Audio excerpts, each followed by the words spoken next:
നമ്മൾ താമസിക്കുന്ന ജിബിയിലെ റിസോർട്ടിൽ നിന്നുള്ള ഒരു വ്യൂ ആണ്. ഒരു ചേട്ടൻ അനിയത്തിയെ സ്കൂളിൽ കൊണ്ടുവിടാൻ വേണ്ടി പോവുകയാണ്. പുഴ കടന്ന് ഇങ്ങനെ പോവുകയാണ്. അപ്പോൾ ഇവിടുത്തെ ആളുകളുടെ ഈ ഉൾഗ്രാമത്തിലുള്ള ആളുകളുടെയൊക്കെ യാത്രാ സംവിധാനങ്ങളൊക്കെ ഇങ്ങനെയൊക്കെയാണ്.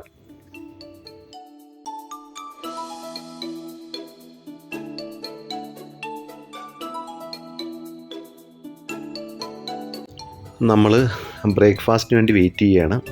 ഈ ഹോട്ടലിൽ തന്നെ റെസ്റ്റോറൻ്റ് ഉണ്ട്. ഇവിടെ പൂരി ബാജി, വെജിറ്റബിൾ മാഗി, അതുപോലെ ഓംലെറ്റ്, ചായ, അതൊക്കെയാണ് ഇന്നത്തെ നമ്മുടെ ബ്രേക്ക്ഫാസ്റ്റ്.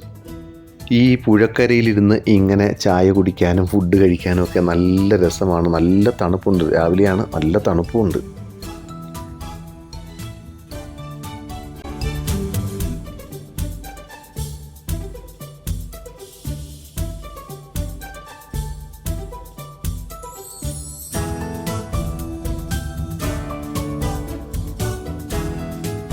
അപ്പോൾ മെല്ലെ നമ്മൾ റിസോർട്ടിൽ നിന്ന് പുറത്തിറങ്ങി. കാരണം കുറച്ച് വെയിലൊക്കെ വന്നിട്ട് പോകാമെന്ന് വെച്ചു. ഒരു 11 മണി കഴിഞ്ഞു ഇറങ്ങിയപ്പോൾ. കാരണം രാവിലെ നല്ല തണുപ്പാണ്.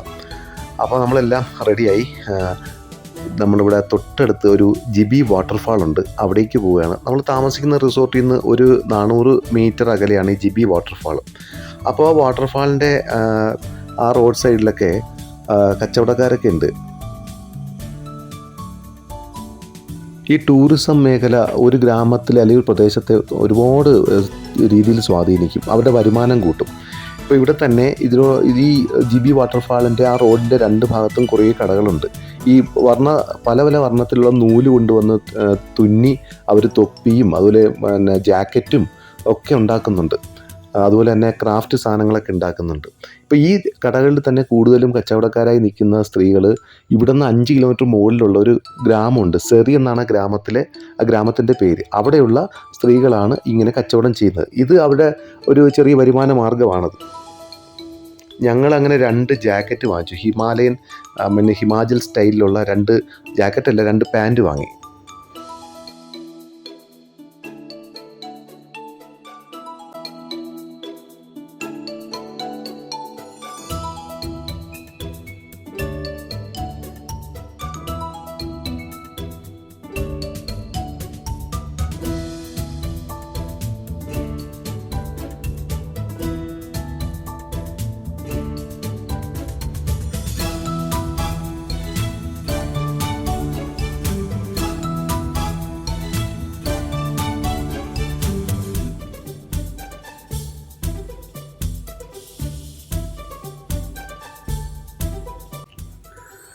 ജിബിയിലെ പ്രധാനപ്പെട്ട ടൂറിസ്റ്റ് അട്രാക്ഷൻ എന്ന് പറയുന്നത് ഒന്ന് ഈ ജിബി വാട്ടർഫാളാണ്. 2 മിനി തായ്ലൻഡ് എന്നറിയപ്പെടുന്നൊരു സ്ഥലമുണ്ട്. അത് ഇവിടെ നിന്നൊരു 2 കിലോമീറ്റർ അകലെയാണ്. പിന്നെയുള്ളത് ചീനിക്കോട്ടി എന്നൊരു ട്രക്കിംഗ് പോയിൻ്റാണ്. അവിടെ ഒരു ടെമ്പിളൊക്കെ ഉണ്ട്. അത് ഞങ്ങൾ ബഞ്ചാറിൽ നിന്ന് ജിബിയിലേക്ക് വരുന്ന വഴിയായിരുന്നു. പിന്നെയുള്ളത് ഒരു ജലോറി ലേക്കുണ്ട്. ജലോറി പാസിൻ്റെ അടുത്ത് ചെന്നിട്ട് അവിടെ നിന്ന് 5 കിലോമീറ്റർ ട്രെക്ക് ചെയ്താലാണ് ജലോറി ലേക്കിലെത്തുക. അപ്പോൾ നമ്മൾ ടിക്കറ്റ് എടുത്തു. ഇവിടെ ടിക്കറ്റ് കൗണ്ടറുണ്ട്. മുതിർന്ന ഒരാൾക്ക് 20 രൂപയാണ് ടിക്കറ്റ്. ഒരുപാട് പേരുണ്ട്. ഇവിടെ വെച്ചൊരു മലയാളി ഫാമിലിയെ പരിചയപ്പെട്ടു. അവർ ജിബിയിൽ വന്നിട്ട് അവർ രാത്രി 11 മണിക്കാണ് ജിബിയിലെത്തിയത്. രാവിലെ ഈ വാട്ടർഫാൾ കണ്ട് അവർ തിരിച്ചു പോവുകയാണ്. അവർ വേറൊന്നും കാണാൻ നിൽക്കുന്നില്ല. ഇപ്പോൾ ഒരു ചെറിയൊരു ചാറ്റൽ മഴ ഉണ്ടായിരുന്നു. അപ്പോൾ ഞങ്ങൾ എന്ത് ചെയ്തു, കുറച്ച് നേരം അങ്ങോട്ട് മാറി നിന്നു. മഴ വന്നാൽ ഇത് കാണാൻ പറ്റത്തില്ല. അപ്പോൾ അവിടെ തന്നെ ഒരു ചെറിയൊരു ഷെഡ് പോലെ ഉണ്ടായിരുന്നു. ഞങ്ങൾ അങ്ങോട്ട് കുറച്ച് നേരം മാറി നിന്നിട്ട് വീണ്ടും മുകളിലേക്ക് നമ്മൾ കാണാൻ വേണ്ടി പോവുകയാണ്. ഇതാണ് ആ മലയാളി ഫാമിലി എന്ന് പറയുന്നത്. അവരൊരു പാക്കേജിൽ വന്നതാണ്. പക്ഷേ അവർ പറഞ്ഞൊരു കാര്യം, അവരുടെ സ്റ്റേ ഒക്കെ വളരെ മോശമായിരുന്നു. പറഞ്ഞ പോലെ ആയിരുന്നില്ല. അത്ര നല്ല വെടിപ്പായ ഒരു റിസോർട്ട് ആയിരുന്നില്ല അവർക്ക് കിട്ടിയത്. പലപ്പോഴും നല്ലത് നമ്മൾ തന്നെ വന്ന് ഇവിടെ റൂം നോക്കി എടുക്കുന്നതായിരിക്കും പലപ്പോഴും നല്ലത്. ഇവിടെ മാത്രമല്ല, പലയിടത്തും. അതാകുമ്പോൾ നമുക്ക് നമ്മുടെ ഇഷ്ടം പോലെ നോക്കിയെടുക്കാൻ സാധിക്കും. ഈ വാട്ടർഫാൾ നന്നായിട്ട് മെയിൻറ്റെയിൻ ചെയ്യുന്നുണ്ട്. ഇവിടെ ഇരിപ്പിടമൊക്കെ ഉണ്ട് കേട്ടോ. കുറേ പേർക്ക് വന്ന് വലിയ റിലാക്സ് ചെയ്ത് ഇവിടെ ഇരിക്കാൻ സാധിക്കും. നന്നായിട്ട് വൃത്തിയായി സൂക്ഷിച്ചിട്ടുണ്ട്.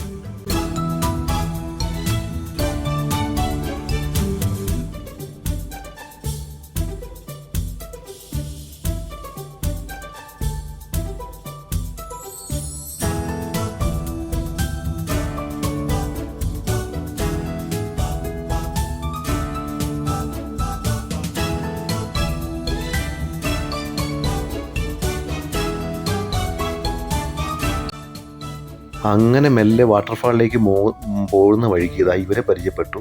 ഇവരാണ് ഈ ഏരിയ മൊത്തവും ക്ലീൻ ചെയ്ത് വൃത്തിയാക്കി ഇടുന്നത്. ഇവരൊക്കെ ഞാൻ നേരത്തെ പറഞ്ഞ പോലെ തന്നെ സെറി എന്ന ഗ്രാമത്തിലെ ഗ്രാമവാസികളാണ് അവരൊക്കെ.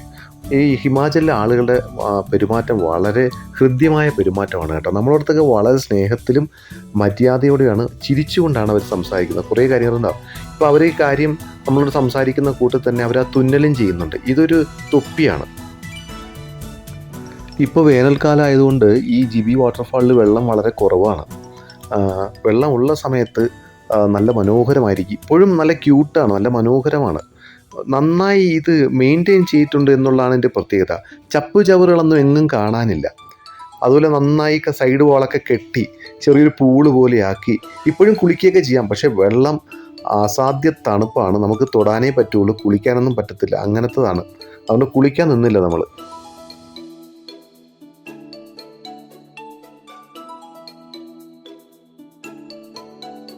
ഇനി നമ്മൾ പോകുന്നത് മിനി തായ്ലൻഡ് എന്നറിയപ്പെടുന്ന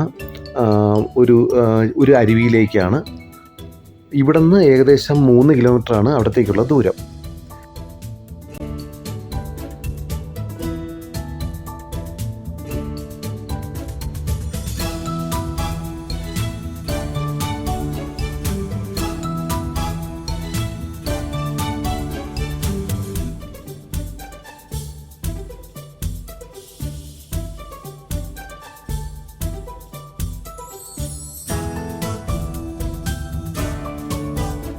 ഹെൽമറ്റൊക്കെ ബൈക്കിൽ തന്നെ ലോക്ക് ചെയ്ത് വെച്ചു. ആക്ച്വലി ഇത് ഇങ്ങനെ ലോക്ക് ചെയ്ത് വെക്കേണ്ട കാര്യമൊന്നുമില്ല. ഇവിടെ ആരും ഇങ്ങനെ മോഷ്ടിക്കാറില്ല. ഈ ഭാഗത്തൊന്നും അങ്ങനെ മോഷണം റിപ്പോർട്ട് ചെയ്തിട്ടില്ല. എന്നാലും നമ്മുടെ മനസ്സമാനത്തിന് ലോക്ക് ചെയ്ത് വെച്ചു. അല്ലെങ്കിൽ പിന്നെ അത് ചുവന്നുകൊണ്ട് കിടക്കണം. അപ്പോൾ അതായത് ടിക്കറ്റ് കൗണ്ടറാണ്. ഇവിടെ നിന്ന് താഴേക്ക് ഇറങ്ങണം. കുറച്ച് നടക്കാനുണ്ട്. ദേവദാരു മരങ്ങൾക്കിടയിലൂടെ സ്റ്റെപ്പുകൾ ഇറങ്ങി വേണം താഴെ ഈ മിനി തായ്ലൻഡിലേക്ക് പോകേണ്ടത്. ഒരാൾക്ക് 20 രൂപയാണ്. അങ്ങനെ 2 പേർക്ക് 40 രൂപ ടിക്കറ്റ് എടുത്തു. മെല്ലെ താഴേക്ക് നടക്കാൻ തുടങ്ങി. നല്ലൊരു ആംബിയൻസ് ആണ്. ഈ മരങ്ങൾക്കിടയിലൂടെ സ്റ്റെപ്പ് ഇറങ്ങി ഇങ്ങനെ നടക്കുക. അധികമൊന്നും നടക്കാനില്ല, നല്ല തണുപ്പുണ്ട്.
കുറേ സഞ്ചാരികൾ നേരത്തെ ഇവിടെ എത്തിയിട്ടുണ്ട്. എല്ലാവരും പുഴയുടെ തീരത്ത് അവിടെ ഇവിടെയായിട്ടൊക്കെ ഇരിക്കുകയാണ്. ഇവിടെ നമുക്ക് ചായയും മാഗിയും കോഫിയും ഒക്കെ കിട്ടും കേട്ടോ. പുഴയുടെ തീരത്ത് കൊച്ചു കൊച്ചു കടകളുണ്ട്. വെള്ളം നല്ല തെളിഞ്ഞ വെള്ളമാണ്, കണ്ണീര് പോലത്തെ വെള്ളമാണ്. അത്യാവശ്യം നല്ല തണുപ്പുമുണ്ട്.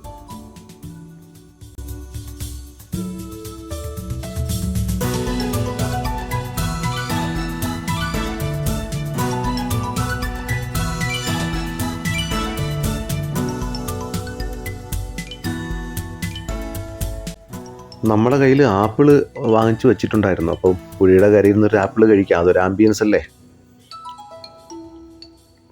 സോ അവിടെ നിന്നൊക്കെ നടന്ന് കുറച്ചുകൂടെ മുന്നോട്ട് വന്നു. ഇതാണ് പ്രധാനപ്പെട്ട അട്രാക്ഷൻ. അതായത് കണ്ടോ, വെള്ളം, തെളിഞ്ഞ വെള്ളം, ഇളം പച്ച നിറത്തിൽ ഇങ്ങനെ ഒഴുകി പോവുകയാണ്. കുറച്ച് ഭാഗത്ത് കെട്ടിക്കിടക്കുന്നുണ്ട്. അതുകൊണ്ടായിരിക്കാം ഇതിനെ മിനി തായ്ലൻഡ് എന്ന് വിളിക്കുന്നത്. 2 പാറകളിങ്ങനെ ചേർന്ന് നിൽപ്പുണ്ട്, അതിൻ്റെ ഇടയിൽ ഒരു ഗ്യാപ്പും ഉണ്ട്.